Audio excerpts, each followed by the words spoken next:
Is there one thing that sticks in your mind for why things went sour? In Purple? With Gillan?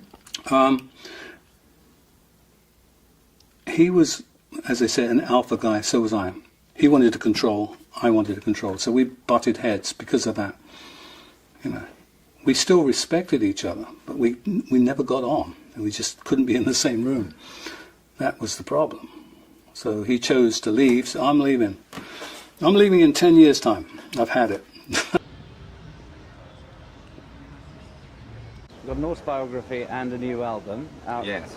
Coincidence that they're both coming out at the same time, or? Yes, believe it or not, it's a total coincidence. I started work on the book about 3 years ago, basically as a device to try and learn something about writing extended pieces. I've only ever written songs and short stories before, so it seemed a good way to start with sort of things you understand, your life story. So we started with a tape recorder and got them transcribed, threw them around on the floor, and gradually put it together. And I had no idea that the Purple thing was going to be taking place. In fact, I remember saying I'd rather slit my throat than ever sing with these guys again, but...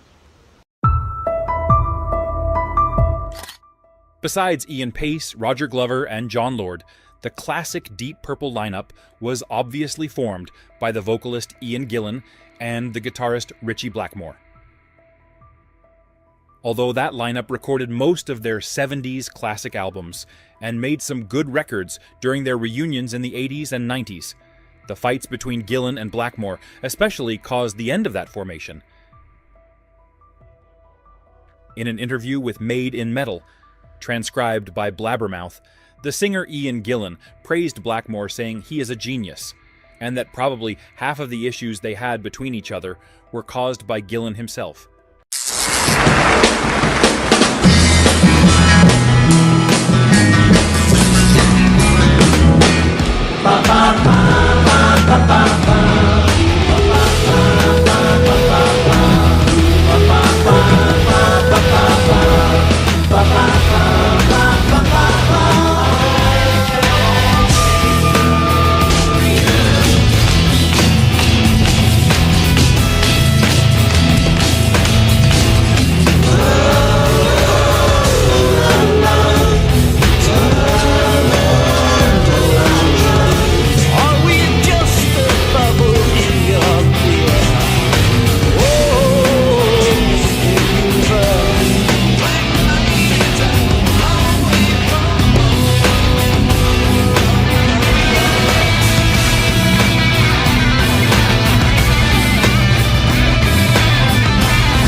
I've always said that, yeah. I remember seeing that the first time when we wrote Child in Time. John Lord was in the rehearsal room and saying, have you heard this song by Bombay Calling?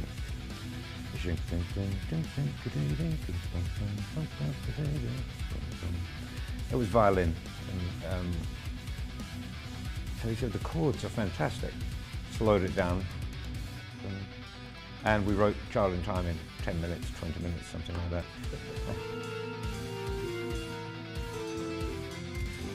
That's a good question. It's a constant process, you know. The life. I was a boy soprano in the church choir when I had a soprano voice before my voice broke, and I loved the sound of it. And then my voice broke and it was sort of suddenly down here.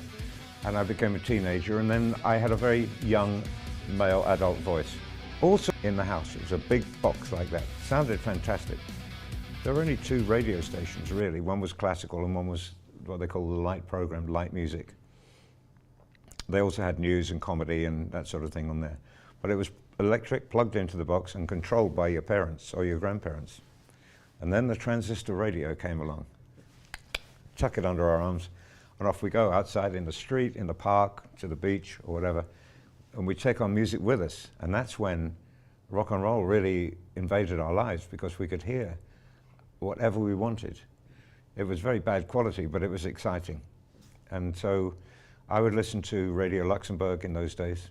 I enjoyed listening to radio stations, particularly the pirate stations in England. Because they had people playing music that really were into it 100%. Those DJs would go along with a carrier bag, plastic bag with the LPs they bought that week or borrowed that week to play on the radio. And listen to this, you know, and you got caught up in the enthusiasm of it.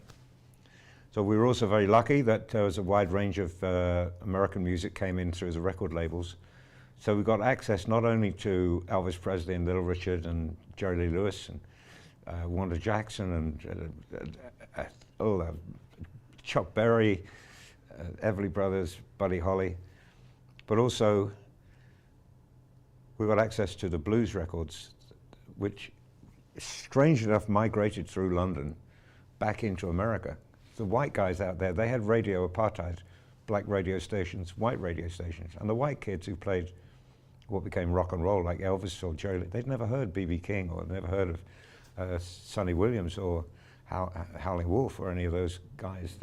But in England, we knew it all. And we started playing it like English style with a bit of Chuck Berry thrown in, and suddenly it was street music. It was so exciting. And that was the beginning of bands like the Yardbirds and you know, the Kinks and Small Faces and all those sort of things came in through soul, funk, American blues that was transformed in London. Ian and I had a showdown with spaghetti, and it was in Cleveland. Jim had picked up my food from catering, and Ian had gone, "Who's that for?" And Jim goes, "Well, it's Rich's food." I said, "Let me add some ketchup to it." And of course he put ketchup all over it. And then Jim brought it to me, and I went, "What the hell is this?" I was in another dressing room, always was.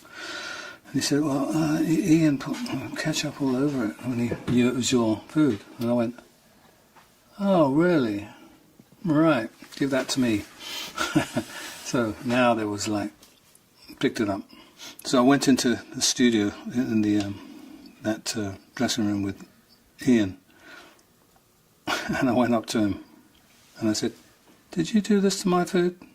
And he went, "Yeah." And with that, I saw John Law go, and they all parted. It was like a high noon, you know. I went, "Really? And then I got it, and I went right in his face, you know. Yes, I'm always avoid tempting fate by being too explicit about future plans, because the important thing to do is to be flexible and to be able to change your mind day by day. You don't change your principles or your values, but you've got to be able to adapt your position and your stance according to what's coming at you and how things change. You've got to stay centered, but you've got to be able to move your center. And I think the idea is that we want to do something quite dramatically different for the next Deep Purple record. And I think the only things that we're looking at really are nebulous ideas that have been discussed. There are things being thrown around, but it's no point talking about them because they may change. But interestingly enough, we do want to bring in an outside producer. Roger's totally in agreement with this as well. We feel it's time for a bit of objectivity, a new perspective. And we feel the time is right. The band's feeling good with itself now, and it's good to capitalise on this. I mean, God knows who it's going to be, but it will obviously be somebody that we're going to be able to embrace. Not squeeze the life out of, nor would we expect our lives to be squeezed back, but it's a sort of open-armed embrace that we're looking for. So we can all sort of just find something which has not just another collection of songs.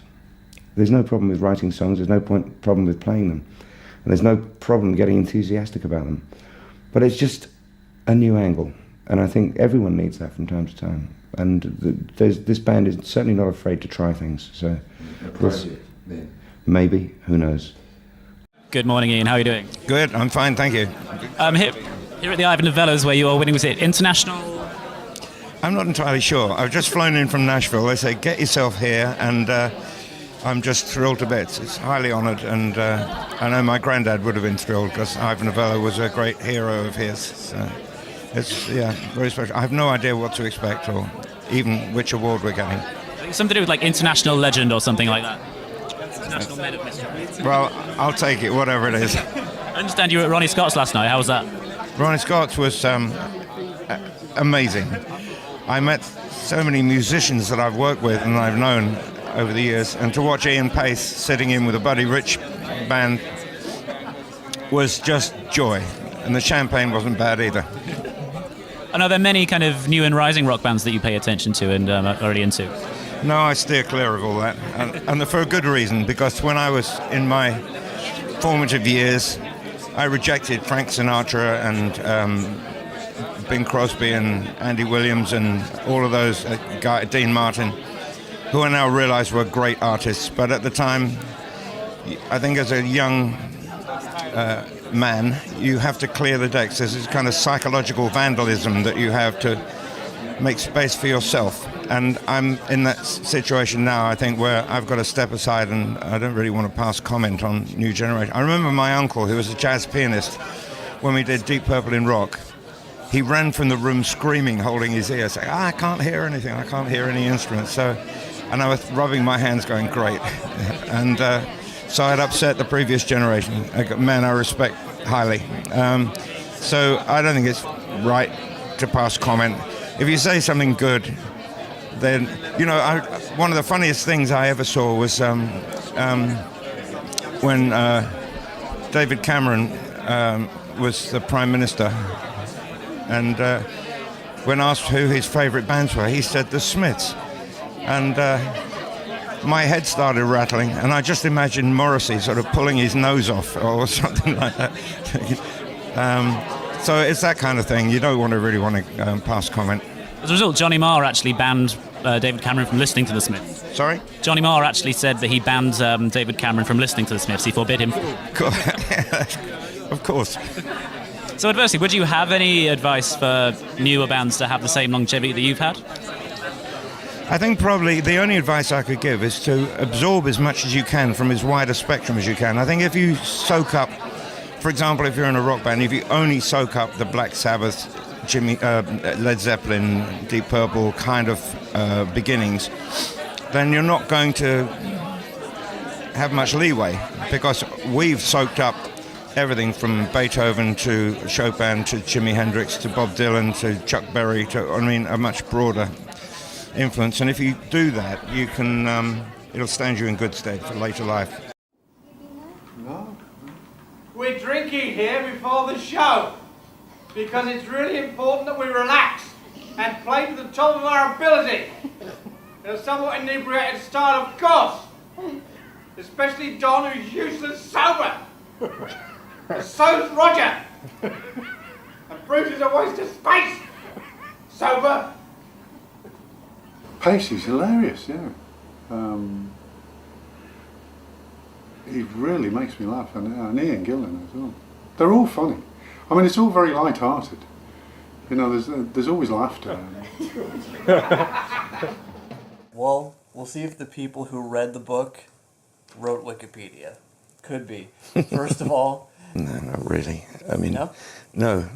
The real truth of the matter is, seeing the Elvis film, I wanted to be a film star. It's true, I saw Elvis, but it wasn't until a little later that I thought of being a singer.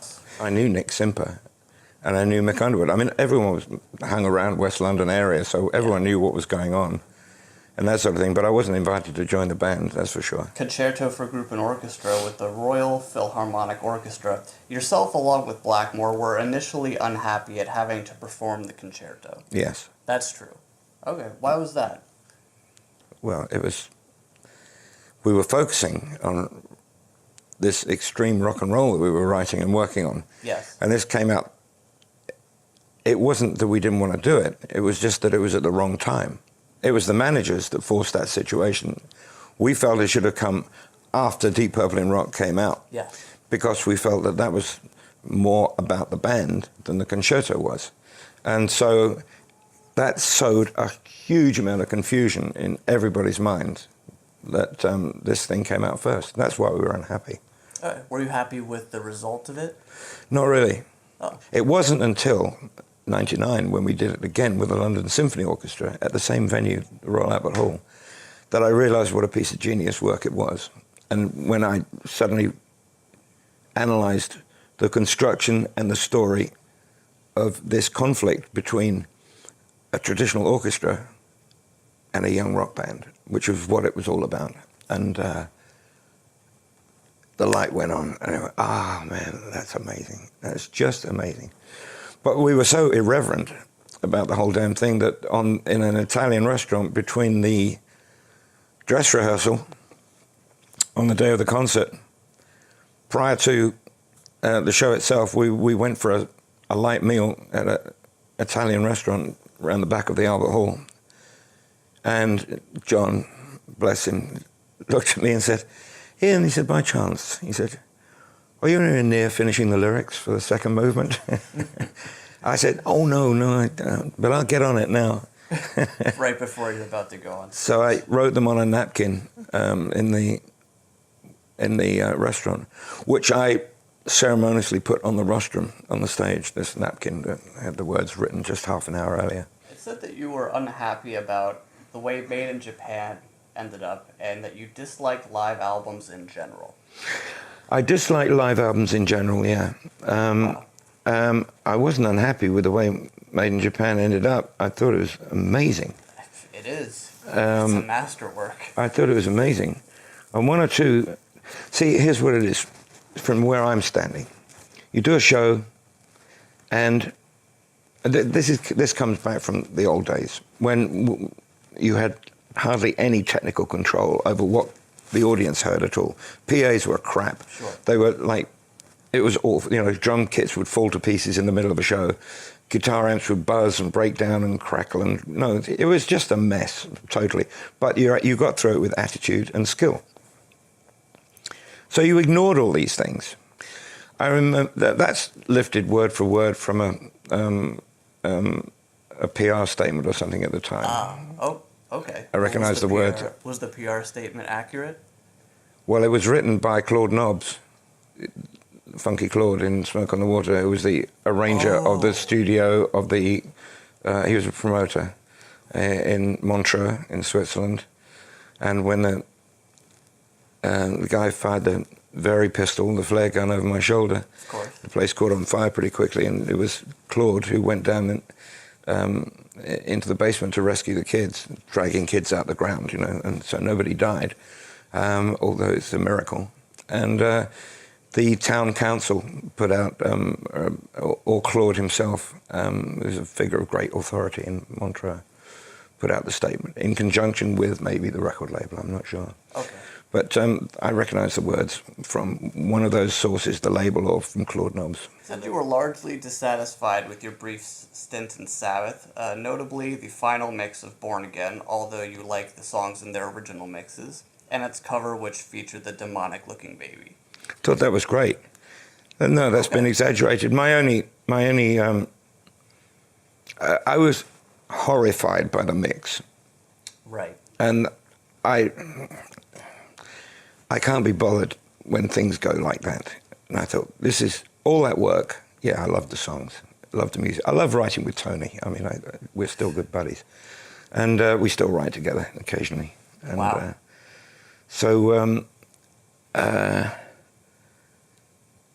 I took home some monitor mixes on a cassette in those days, which I still have, and it still sounds amazing. And then I heard the mix and the production for the first time, and all I could hear was like that. It was as somebody throwing a blanket over the whole thing. And he'll deny it, but Geezer went to London to supervise a remix, and that's what we ended up with. And 'cause I think he might have had a slight bent towards the bottom end of the sound, you know. You know, we're touring here over for about 15 days, 15 concerts, and all the audiences that we find, the packed audiences inside the concert halls and everything like that, are fantastic. There's beautiful atmosphere all the time.